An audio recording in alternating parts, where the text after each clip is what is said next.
Okay, so today's daf is Nun Gimel. It's the beginning of a Mishnah. These are, I don't know if everyone's been following all week. It's a little bit challenging sometimes, I think. It's fun. It's okay.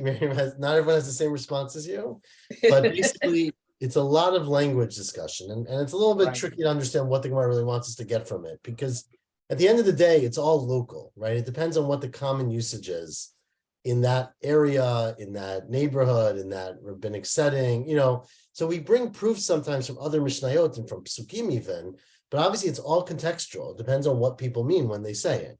And so our Mishnah sort of gives us clues, but it gives a lot of clues. And the question is, how general and how specific.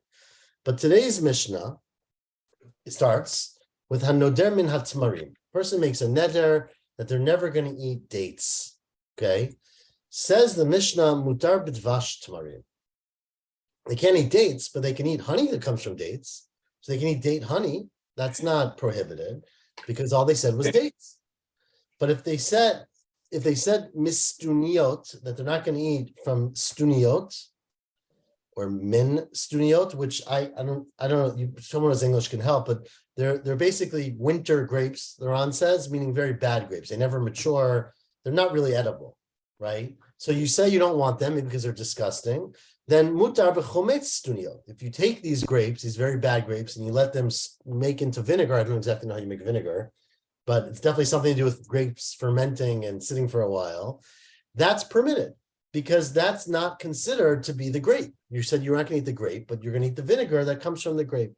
However, Rabbi Yehuda ben Beteira says, Kol sheshem toldoto kruya alav, anything that the product of the object is you still call it after the parent, and noder himenu asur b'kiyotze himenu.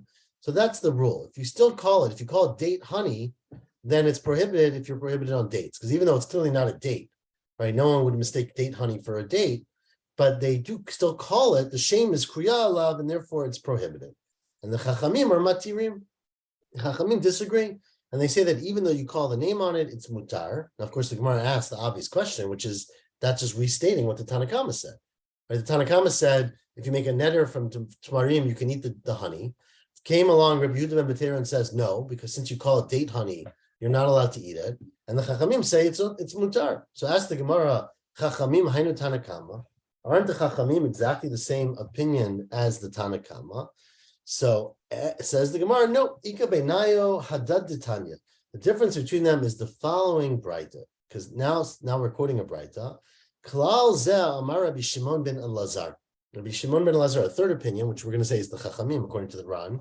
Rabbi Shimon ben Elazar had a new principle, and the principle of Rabbi Shimon ben Elazar was kol shedarko lechol, anything that is edible, people eat that object, right? And just to be clear, we only need to keep two things in mind. Our Mishnah had two examples: dates and bad grapes. Winter grapes, we're going to call them, right?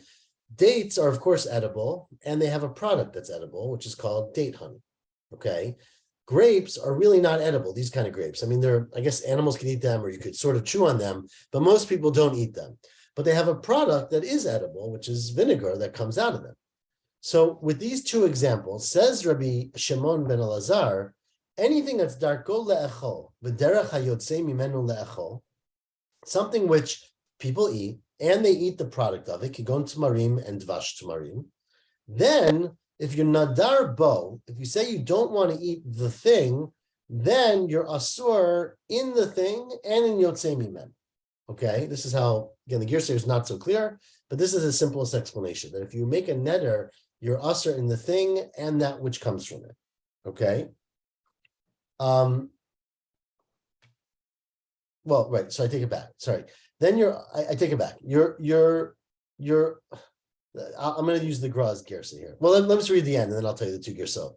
The second thing Rabbi Shimon Elazar says is if you're noder miyotze himenu, if you say that you don't want to have the thing that comes from it, then you are mutar bo. So he switches, the Gra here quotes the Yerushalmi, which very explicitly switches this around. That, again, these are things that are edible, and their product is edible.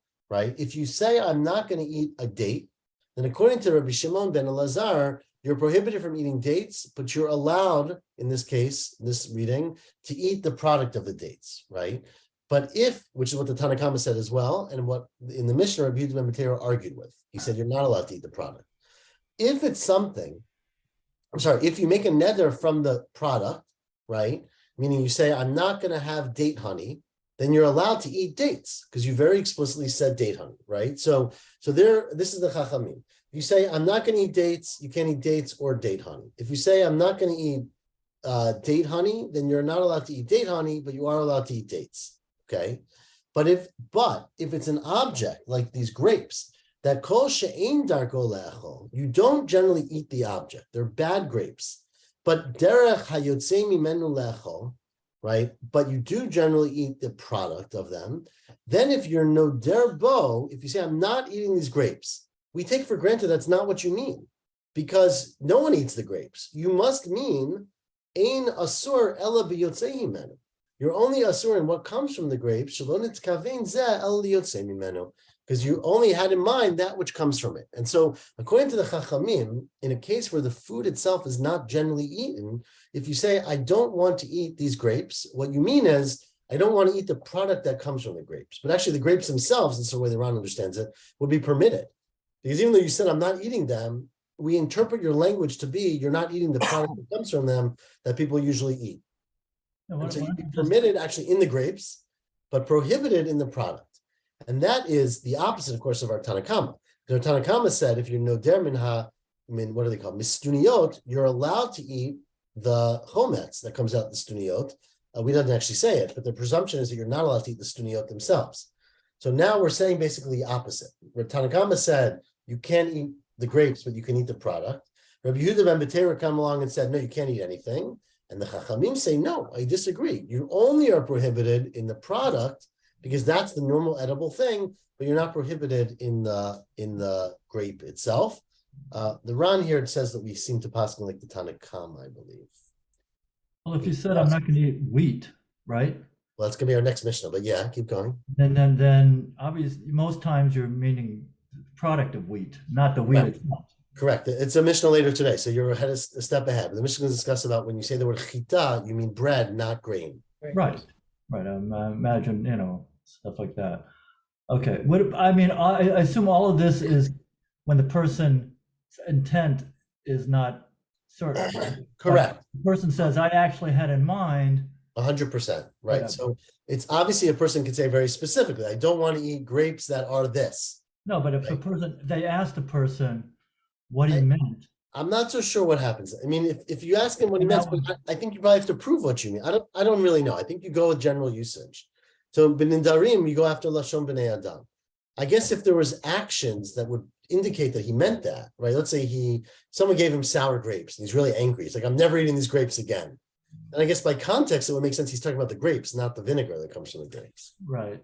But I'm not 100% sure. I mean, generally, our Mishnayot give indications about you, unless you say it explicitly, your words are interpreted to mean what they mean in that place. Even if you ask him and he says, I'm thinking something different. Okay. Continues the Mishnah. Hanoder min hayayin. Person says, I'm never going to drink wine again. Okay? Going dry. But that only means wine from grapes, of course. Mutar b'yein tapuchin. You can have apple cider. I mean, who could live without apple cider, right? So it just means the general usage of the word yain, not yain tapuchin. If you say, I'm not going to have shemen, I'm never going to eat oil again, that could be devastating. So then it depends on where you live. But says the Mishnah, mutar b'shemen sumsimin. You can eat sesame oil because that's not the common oil that people describe when they say oil, right? Olive oil. Shumshimin? Well, they mean olive oil, probably, if they just said. Well, the Gemara is going to talk about it. It's a good point. Min advash. Here in America, we mean corn oil, right? Or something else. Yeah. Whatever we have, vegetable oil. Min advash. Let's say you don't want to have honey. So then that means honey that comes from bees, essentially. But your mutar b'dvash tamarim. You can have honey that comes from a tamar tree, from a date, right? Because that's not the general usage of the word honey. If you say min chometz, I'm not going to have vinegar. Again, you can't have regular vinegar, but your mutar b'chometz stuniyot. You'll have to have this vinegar that comes from these winter bad grapes. It's interesting about the honey, because the Torah honey refers to date honey, although today it's referring to honey from bee honey. Yeah. Correct. So it's very, very true. And I don't really know when it switched, maybe potentially, but the Mishnah clearly takes for granted, and this Mishnah is explicit, that when you say honey, you mean bees honey, not, and they of course knew about all of it. Continues the Mishnah, if you say mina krishin, krishin are leaks, I think, right? Miriam, you have English for this, right? You're gonna have to help me. Krishin is leeks. Yeah. So if you say I'm not gonna eat leeks, mutar bekaplutot, which I don't know, I have any idea what those are. Nava says eggplants. That's not what it means. What are kaplutot? It's a type of leek according to Steinsaltz. Okay, so some other type of leek. So I don't know how you know what's this leek or that kind of leek. If you say I'm not eating green leeks, you can eat white leeks. I don't really know, to be honest with you, what these leeks are. If you say, now this is a very important case. It said leeks with a head. Leeks with a head. Yeah, I that's don't know what that means. Okay. Steinsaltz says it's from a Greek word, and that's Okay. like the Old French in Rashi. I don't know Old French Well, any more than I know Greek. anyway, so it's some other kind of leek. If you say I'm not going to have a yerek, so this is very interesting. You decide, like many people, I'm never eating a vegetable again. So then you are mutar b'yerakot hasadeh. You're allowed to eat vegetables that grow wild in the fields, because what you mean by a vegetable is a garden vegetable, a cucumber, a lettuce, things like that. Mishahu shem levai, because that's a foreign name, meaning it's not considered to be the regular vegetable that you're referring to. Now, I've eaten wild dandelion leaves. Well, it could be lettuce too. I mean, people That's eat very good. grasses, those are all vegetables. Tanya says the Braita, Hanoder min hashemen, if you say I'm never going to drink oil, I'm never going to use oil. Be'eretz Yisrael mutar b'shemen sumsimin. Right? In Eretz Yisrael, you can have sesame oil, v'asur b'shemen zayit, but you can't have olive oil because in Eretz Yisrael, generally oil means olive oil. Now, in those days, I don't know if it's true anymore. Ube Bavel, but if you're standing in Bavel and you say this, then you're asur b'shemen sumsimin. You can't eat shemen from sesame because that's the typical oil. Umutar b'shemen zayit, because I guess they didn't have a lot of shemen zayit in Bavel. If you're in a makom shemistapkim mizeh mizeh, if you're in a place where they have two types of oil in the supermarket, then asur b'zeh b'zeh. It seems pretty obvious, right? I mean, that's what they use. That's what they use. Now the chiddush is lo tzricha. We need to tell you in a case the ruba min chad mistapkina. Most people are using one type of oil, but some people use the other one. So you might have thought, look, if it's exclusively one oil, the other oil is not prohibited. But if it's predominantly one, then both are prohibited. Because ma'odetema, you would have thought azal bata ruba, you go after the majority of the oil. Kamash malan, that you don't, because suffik isura lechumra. Because when you make a neder, it's a suffik, and isur, of course, of a neder, of violating your neder is doraita, and so it's a suffik, and therefore it's chumra, and you can't have any kind of oil in such a place. Now, interesting thing about vegetables is that some of it depends on whether you're in a Shemitah year or not, right? Because you're only growing vegetables in your garden if it's Shemitah. So says the Braita, Hanoder min hayerek, if you make a neder that you're not going to eat any vegetables, Bishar Shnei Shavu, in other years of the cycle, meaning non-Shemitah years, then Asur B'Yerakot Hagina, you can't have any vegetables that grow in a garden, because that's typically what people mean, like cucumbers. Umutar B'Yerakot Hasadeh, but you're allowed to have vegetables and leaves and things like that grow out in the field, because that's not what you mean when you say Yerakot. But if it's Shemitah, if it's Shvi'it, then it's the opposite. Because what do you mean when you say I'm not eating any vegetables? Clearly you didn't mean what you grow, because you're not allowed to grow. Right, so then asur b'yerakot hasadeh, you're not allowed to eat things that grow wildly, because that otherwise would be what you would eat in Shemitah. Mutar b'yerakot hagina, you are permitted to eat vegetables from the gina. Now, where do these vegetables from the gina come from? Right, so it's conceivable they were things that came from before Shemitah or after Shemitah. Right, meaning you said I'm not eating any vegetables, and then someone shows up with a crate of cucumbers from, I don't know, from 2 months ago or whatever, pre-Shemitah, let's say. So then when you said I'm not eating vegetables, you didn't know about them, and you assume that it's just wild vegetables, and therefore you're allowed to eat these quote-unquote domestic vegetables. That's one explanation. Amar Rabbi Avo, Mishum Rabbi Chanina ben Gamliel, Rabbi Avo was quoted as saying in the name of Rabbi Shimon Chanina ben Gamliel, that only makes sense if there's no vegetables during Shemitah, right?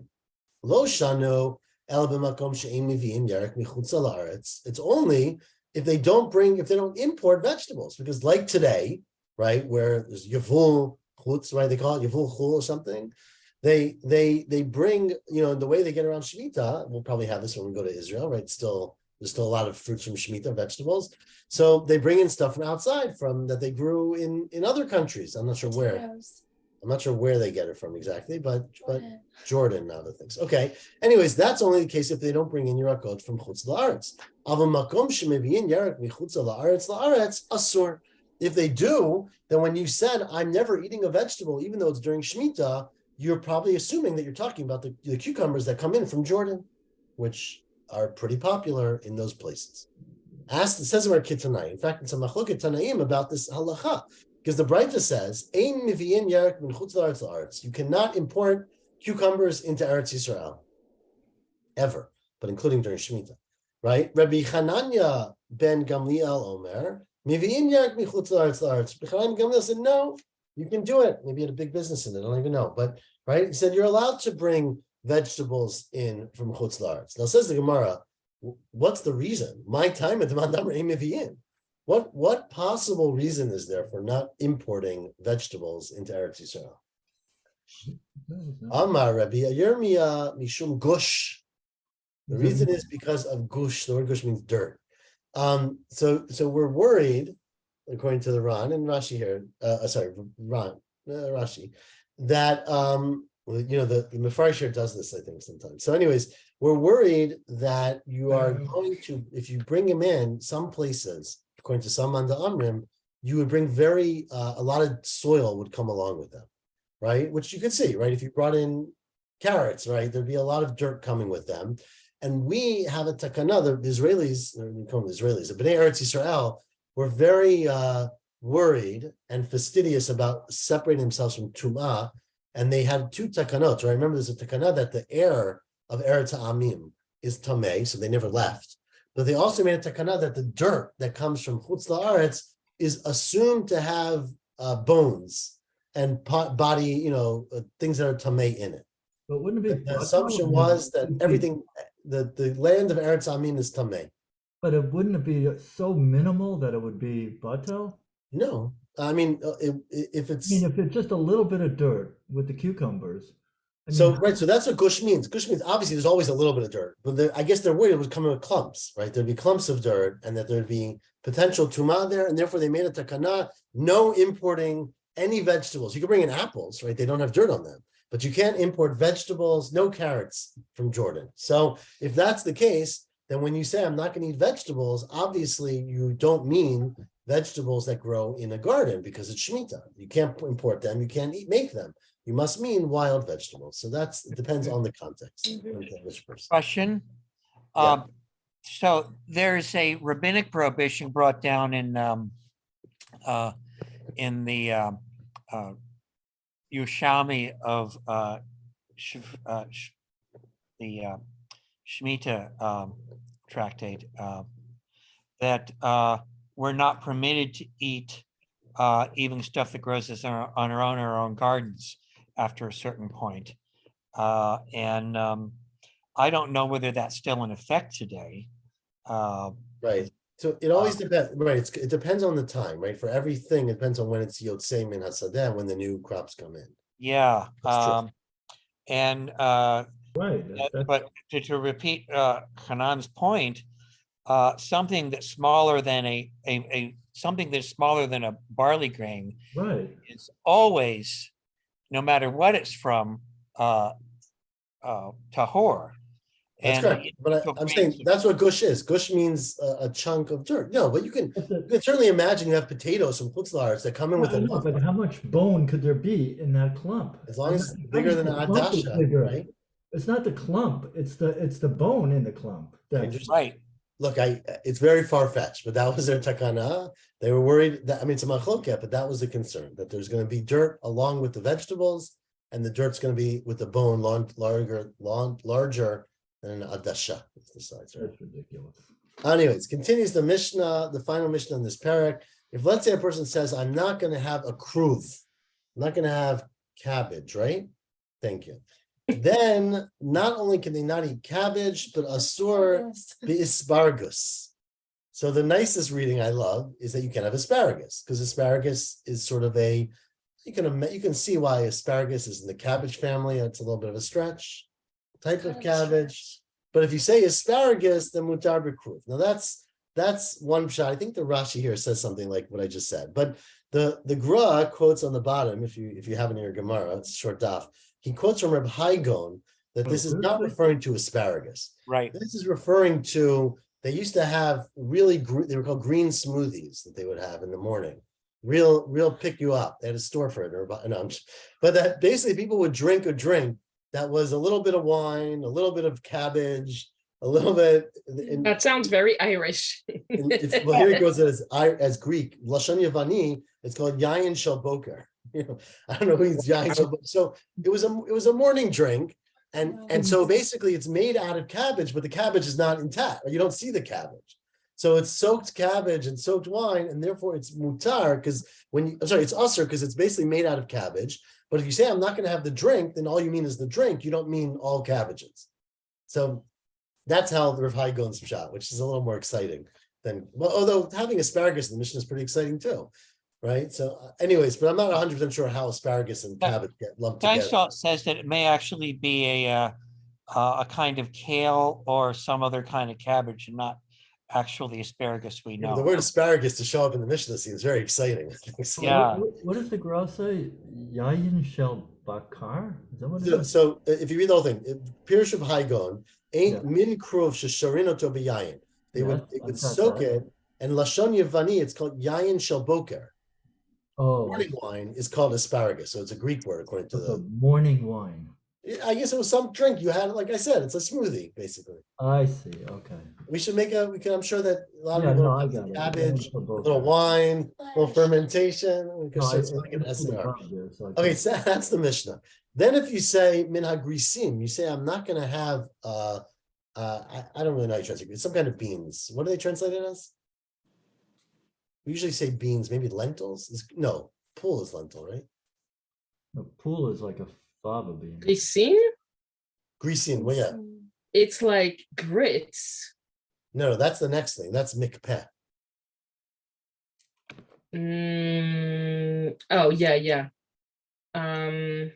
Mikpeh is a thick cooked dish that was composed mainly of. That's the mikpeh, but the grisin are the beans, right? Okay. Anyway, let's say it's beans, right? It's a forbidden pottage. Someone says I'm not going to have grisim, then they're asur to have mikpeh, which mikpeh is basically a stew that's made out of the beans, right? So you can't have that kind of grits. Okay, we'll call it grits. The Rani, someone here has a shot. The Rush maybe has a whole thing about how you take bread and you fry it, and somewhere here. Coarsely ground beans or grain were cooked in a soup containing grits along with oil and garlic. Okay, that's the mikpeh. But Rabbi Yossi says it's mutar because all you're prohibited from eating the actual grain, but not, or the bean, but not the dish. But the opposite way, if you say min ha-mikpeh, from the dish, then mutar b'risim, you can eat the actual beans because all you prohibited was the dish. However, continues the Mishnah, last narrow line, min ha-mikpeh, if you say I'm not going to eat this dish, then asur b'shum, you're also asur to eat garlic, right? Because now Rashi here, or the Mefarish, whoever Rashi is, says it means garlic that was in this dish, basically. But Rabbi Yossi is matir because he says it's distinct. Min hashum, but if you say I'm not going to have the shum again of this dish, then mutar b'mikpeh because you don't call the dish after the garlic. Thank you. If you say the next case is min ha'adashim, which is lentils, right? Yeah. Anyone confirm that? If you say I'm not going to have lentils, then asur ba'ashishim. You're not allowed to We have. saw it earlier this week, actually. I'm sorry?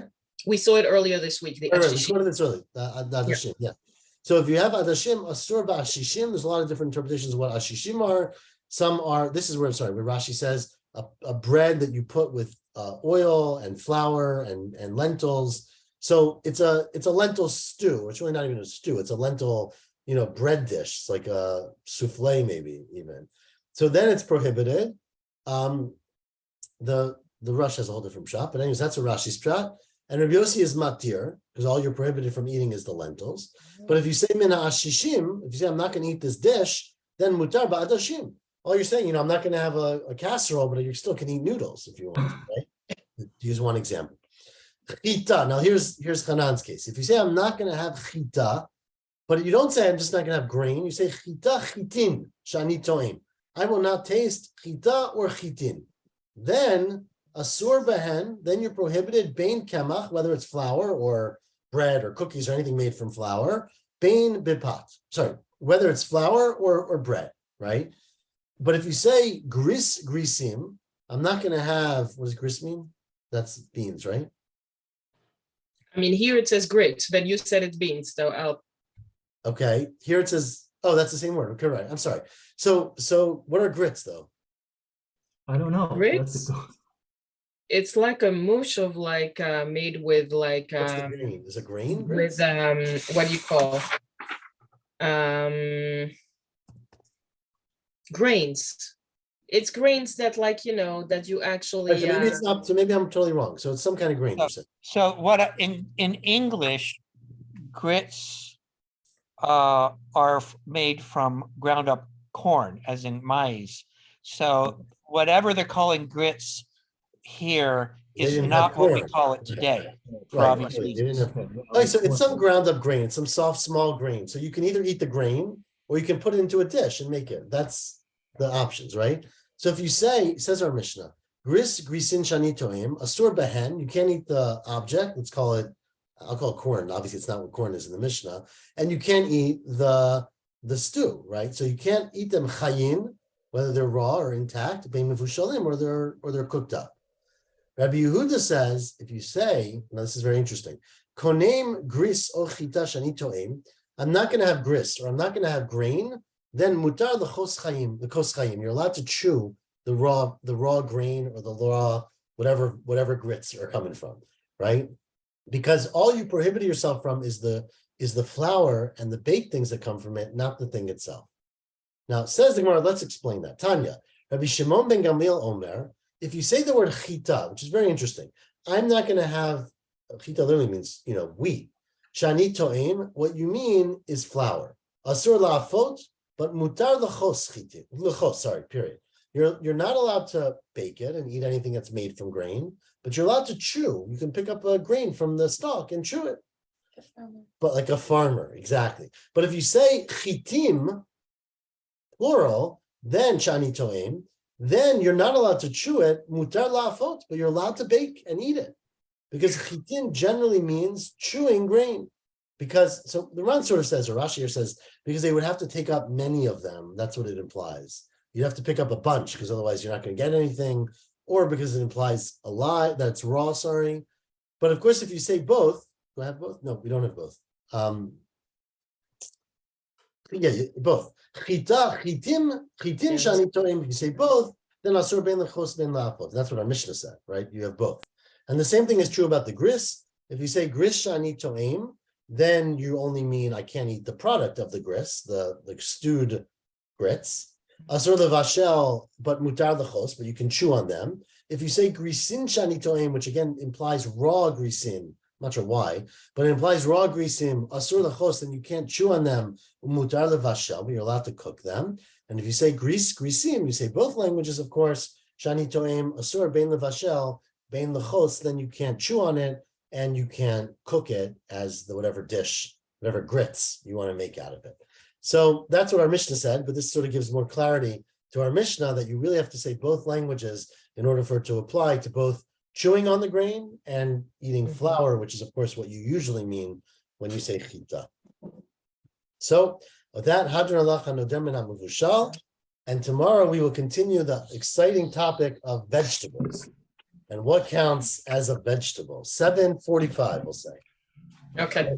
I will not be there, but thank you. Okay, well, happy Hanukkah.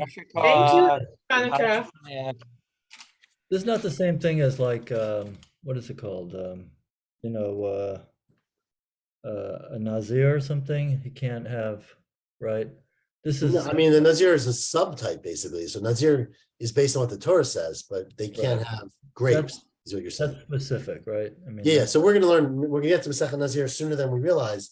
And there we learn from Sukkim actually, that we know that you can't have grapes, you can't have grape wine, you can't have products, you can't, because I mean, Pasuk says Chartzanim ad Zag, right? It's very specific okay. about what a Nazir can't have. The Gemara will discuss it all. Why don't we learn? A lot of times we learn from that here. You know what I mean? Yeah, that's a good question. I'm not 100% sure. I mean, we do derive things from that, but the reality is that for most of these things, it depends on local usage, like we said. So it may mean one thing in Galil and one thing in et cetera, so I think it's hard to derive too much because it changes. And Right. yeah, so these specific examples probably don't apply halakhically today, but we would have to apply it to whatever the common meaning is in, say, the United States today. Right. Yeah, Which sounds very challenging. So again, a reminder, don't make Nedarim. Yeah. Okay, everyone. Yeah, Shavua right. tov. Yasher Tov. See you tomorrow morning, I Thank you. hope. Okay. Bli neder. Yeah.